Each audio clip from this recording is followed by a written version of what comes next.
Greetings everyone, this is Lodrik and this is a game War in the Pacific Admirals Edition, and this is my match play by email against KilRoy. Today we will check the 23rd December 1941. In the last turns I was able to take Rabaul and Port Moresby with not really much resistance, and here is some very lucky event happening, because I took the base where the American forces could retreat normally if my tanks kicks them out. But now there is no retreat more for all of these forces from Malaya. So if my tanks can now in the open terrain win this turn the battle, then all of the American forces must surrender. That was nice. Well, this could be nice. And in Pago Pago today I find the AP, but only one torpedo hit, and you can see there's not even fire or heavy damage, so little. Maybe this ship will survive, but at least it is damaged, let's say this, hopefully, somehow.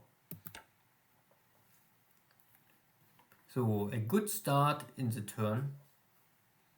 Now I'm landing already in Cebu. Not that Cebu is really important, but I want to push up and try to take everything in the Philippines at the same time, if it's possible.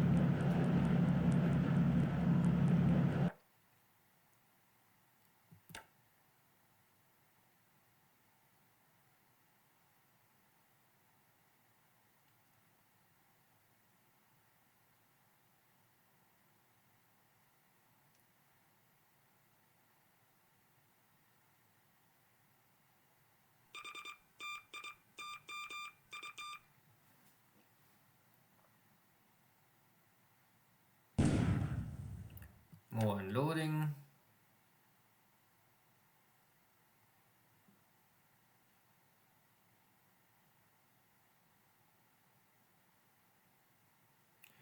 Now my battleships, my carriers are merging. Here is a burning light cargo ship, and my commander won't make it sure that this ship will not survive.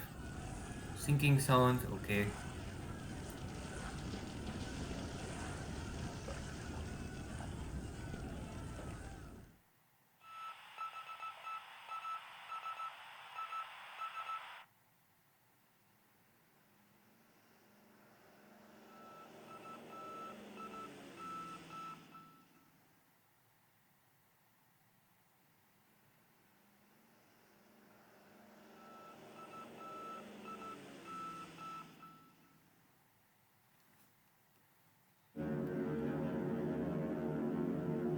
In this maybe last turn I had bad weather, I'm not more so sure, or I was not sweeping Singapore, but anyway my zeros are back over Singapore, and we still have 7 British Buffaloes trying to defend their airspace. And these Buffaloes also make it for me a little risky to operate my Navy bombers without escort, so I'm a little holding back to let my bombers really let loose and seeing everything what they can find. Not that there's really much left so far. I scout, but most of the ships maybe already left this area, or they're hiding somewhere in some ports. I cannot find them.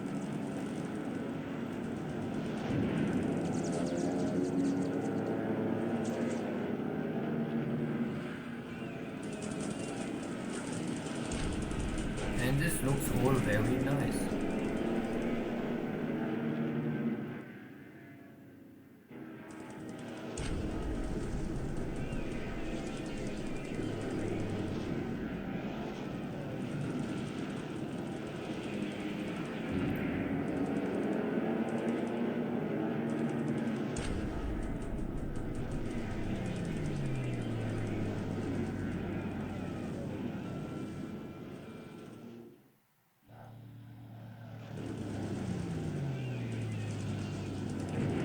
Today the Buffaloes are really all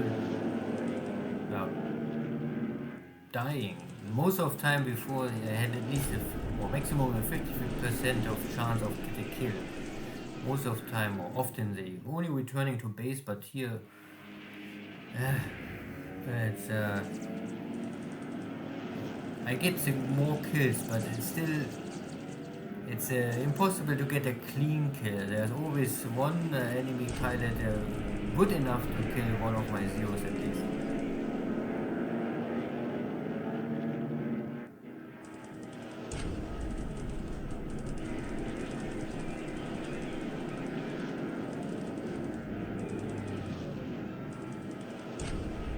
And this is the second. So again, can happen.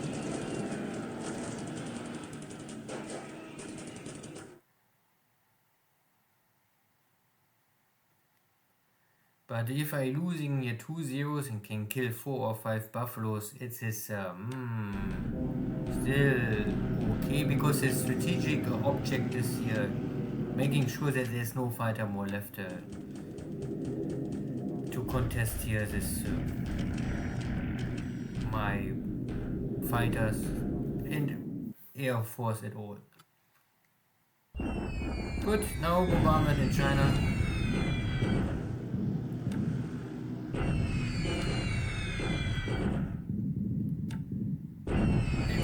Okay, a little disabled.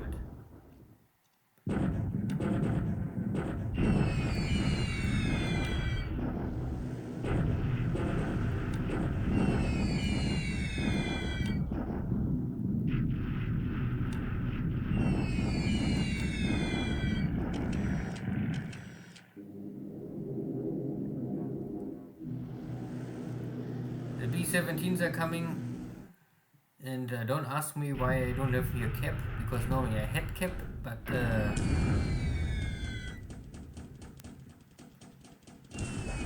this B-17 can attack without cap, but luckily they also hit nothing. Maybe, and they are long range attacks, so they only have half bomb load.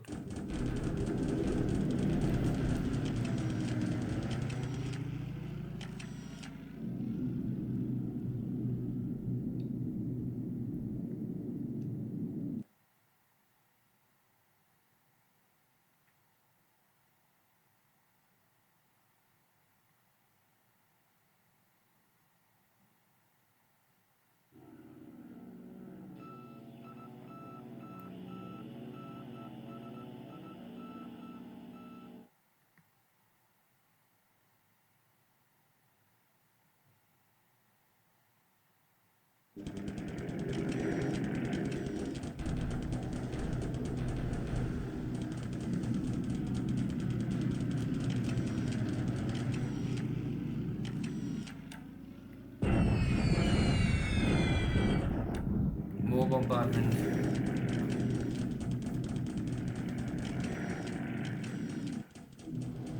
But very light air war this turn.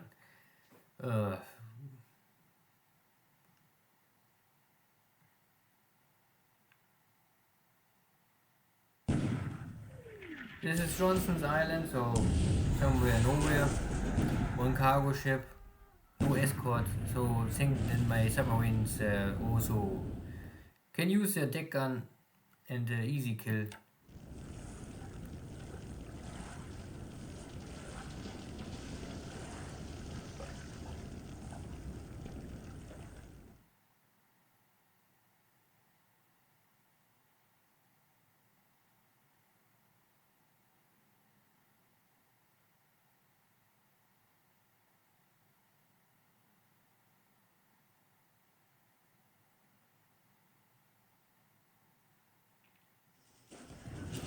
Okay. So I still in the trying to clean up all of the hexes to get the main railway link from Kaifeng down to Wushang open. And I use here mainly my fast tank units because this is all open terrain. There's everywhere a street, and for Chinese units very hard to defend against tanks in this open terrain. And here, crushing victory with nearly no losses on my side, or no losses.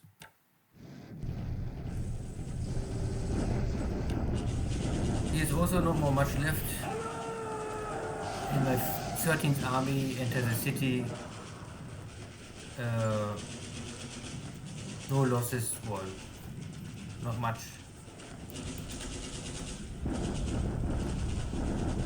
Now I try to kick out these Chinese forces out of Canton.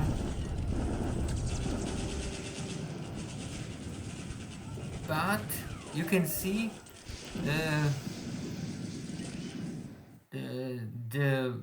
even if I have here super or very strong advantage in attack value, in raw attack value or adjusted attack value, and everything looks fine, it's still possible, and this happens sometimes, that you have relatively high disabled losses. I mean, these numbers, again, I think this is only purely by the game, maybe calculated for fun. But I have here still 51 disabled fighting squads. Yes, of course, the Chinese have much higher disabled or destroyed units.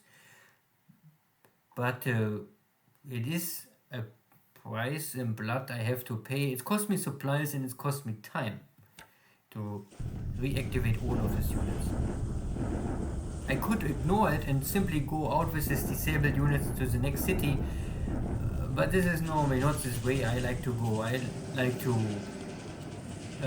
get it all back together in nearly maximum perfect way, and then go for the next target. Here, again, I'm able to break the resistance, but I suffer again also 40 and a little more damage disabled units. And now we can see if it's possible to finish the Malaya American forces. So Manila, yeah. So all of these forces are surrendering now. There's simply no hex they can go more. Manila is Japanese control, and every hex is under Japanese control, and then the game simply don't offer this surrender. And this will this is, I think, the same what happened also with in the dojo game. Able to more or less break the enemy resistance in the Philippines early on in two different forces, and get rid of these Malayan forces. So this can all of these forces cannot help more KilRoy and the defense of Clark Field. And these are 10,000, so it's maybe a third of all of the forces in Luzon. That is nice, and on top of this I can also get rid of this P-26. And my Battle of Guam is still somehow not possible to get a victory. More and more American forces are disabled or destroyed, but still no victory. Jolo takes the base, but nothing left here. This is only the bombardment from because I just landed, and we can see that so there are 100 defense of American attack value and 180 roughly from the Japanese. So there is still strong presence, but again, this attack value is on paper, but if the morale is weak and you can get this morale victory, then all of the forces are still not fighting well. Good. So it was a good turn. A little light in the air and no big navy engagement again. But the first 2 weeks of the war are now then over, and so far many things works well. Not everything is perfect, but many things works well. So air war today was 17-3, so that is again in favor of me. And you can see that in the combat report you saw something like, I think, 3 P-26, and but he is only 1 air-to-air and 7 now ops losses. So And why there are ops losses, not ground losses? Don't ask me. Sometimes I don't understand this game completely, but it is. If these numbers are here shown up, then must be true. Because you can also see that sometimes these numbers are not matching completely. So 8, 8 plus 2, it's normally 18.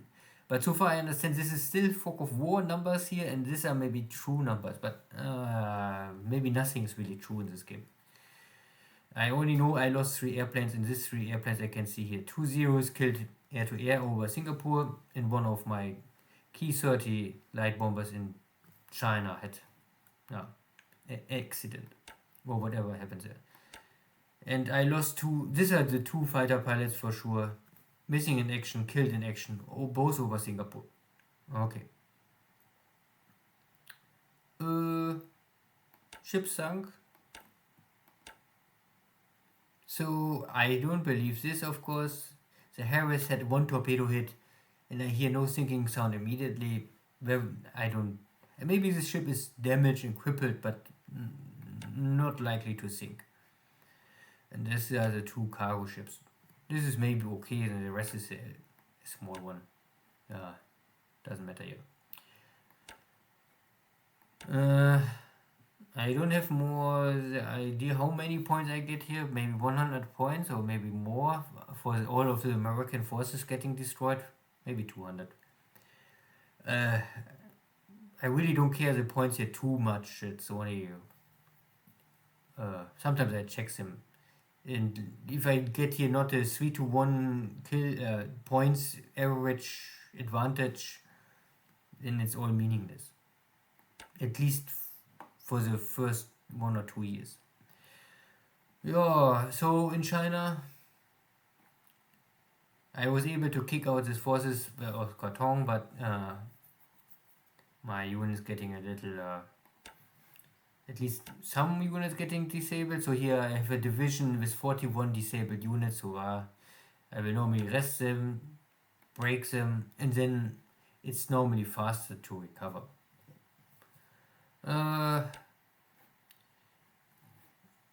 Not really. You can still see here KilRoy have all of these Chinese forces, and it's because he's not running, then there are so many hexes with so many Chinese forces, and this cost me really time. I must pick up 1 hex after the next, fight 2-3 times, then they're retreating, and then fight again. So I have here maybe more easy victories 1 by 1, but it costs also more time, I would say.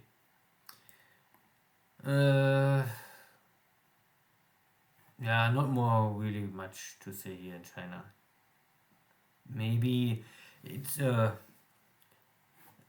maybe a short look on Mukden. So I more or less move all of my forces and all of my air force now to Mukden. So Mukden is now my training center here in Manchukuo for the army. These are normally all army air force. You can see they all belonging to the army. And I train here really only training. And again, I for this Ki-27s and all of these bombers, I try to give every pilot an airplane, and I don't overstack them, and I simply let them train. And I also make sure that I have normally always 2, better 3 elite pilots or pilots with experience level or skill level over 70. Not always, but most of the time I try this. In the skills they have to train. And what I want to say, it's only to maybe save points. Later in the game, after 1 year, I think it's not more so important with the political points, but at the beginning they are always too little points. You can always check your air wings and see what is the next real upgrade path. Then, often there's this, you can see this air wing is going to the Ki-51 Sonia. So this is a 1 engine bombers going to the next 1 engine bomber. Okay, this is not really helpful. Or if you want to turn it around, you can say, okay, if you don't want to have these light bombers, but you want to have some with more punching power and you want to change it to a P48,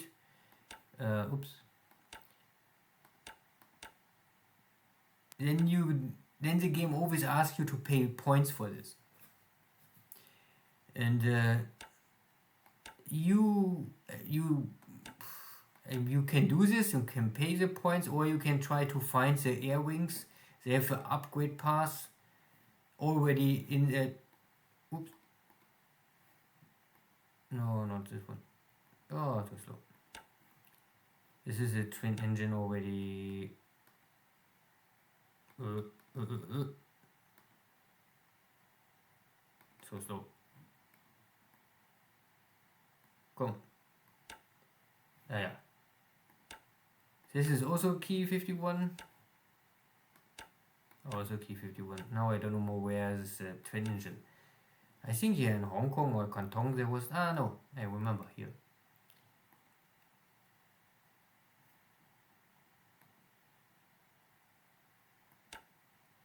This is this one and this one. No, key 20. Shit. Now I don't know more where's my air wing. But at least, okay. There are some air wings and you can always check them, and then you can get this air wing upgrade for free, more or less, to a twin engine bomber. Now I really cannot find them more. I don't know more where I have my bombers. I think most I already upgraded.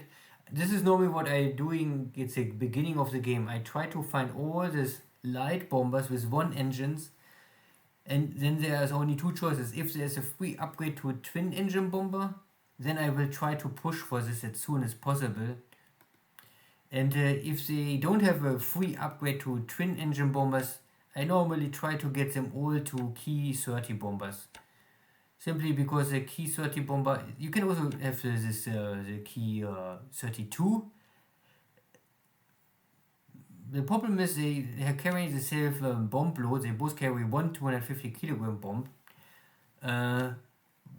But the key 32 have only range of 5, and the key 30 have a range of 6. It's only 1 hex difference, but it's 5 or 6 is both not really long range, and then I better take the 6.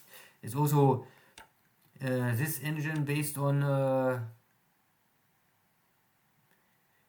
they both based on an engine is not more under production, so you can produce them both. But all these others, the Ida and the Sonia, they carry no bomb load with really powerful enough, or not enough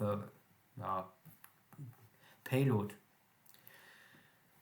So anything else? Here the American forces are all destroyed, so this is nice. So I can bring all my forces now to Clarkfield. At the same time, I can unload here my division, bring additional 450 roughly attack value to their front line or hotspot.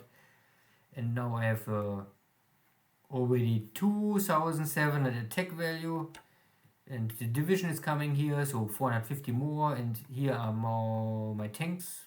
Not that my tanks will help me much in this mountain terrain, but I can maybe together get here up to 3,500 attack value on these American forces.